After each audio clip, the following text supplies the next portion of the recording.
किसी के ऊपर जो थप्पड़ पड़ते हैं ना, वो इंसान को बदल कर रख देते हैं। और फिर लोग पता है आपको क्या कहेंगे? लोग कहते हैं कि तुम बदल गए हो। हालांकि हकीकत पता है क्या होती है? हकीकत ये होती है, बदला नहीं जाता बल्कि बदल दिया जाता है। और ये जो थप्पड़ है ना, सिर्फ हाथ का थप्पड़ नहीं होता।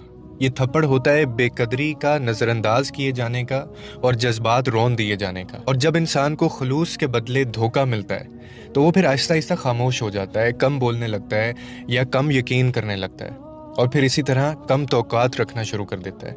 और लोग इसे अक्सर कहते हैं कि ये बहुत सख्त गरूर मिजाज का बंदा है, या ये अपने आप को पता नहीं क्या समझता है। मगर कोई ये नहीं पूछता और ये नहीं जानता कि इस मुकाम तक पहुंचे कैसे हो।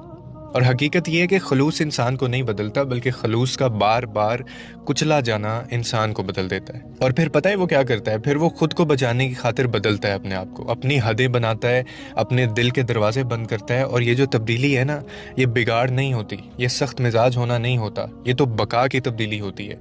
क्योंकि हर इंसान के अंदर एक हद होती है, और जब उस हद को पार किया जाए या बार बार उसको तोड़ा जाए तो फिर खामोशी, फासले और इस तरह का इंसान जन्म लेता है। दुनिया का सबसे बड़ा बदनसीब इंसान कौन हो सकता है? दुनिया का सबसे बड़ा बदनसीब इंसान वो है जो किसी मुखलिस इंसान के साथ रिश्ते के अंदर मुनाफकत शुरू कर दे और उसको उसकी मुखलिसी का अंदाजा ना हो। क्योंकि ये जो मुखलिस होना होता है ना, अगर आपकी जिंदगी में अल्लाह ने आपको कोई ऐसा शख्स दिया है जो मुखलिस है अपनी ज़ात के अलावा आपकी ज़ात से, और आप उसके साथ मुनाफकत पे उतर आए, उसकी मुखलिस मोहब्बत को आप ना समझ पाए, इससे बड़ी बदनसीबी कोई नहीं हो सकती।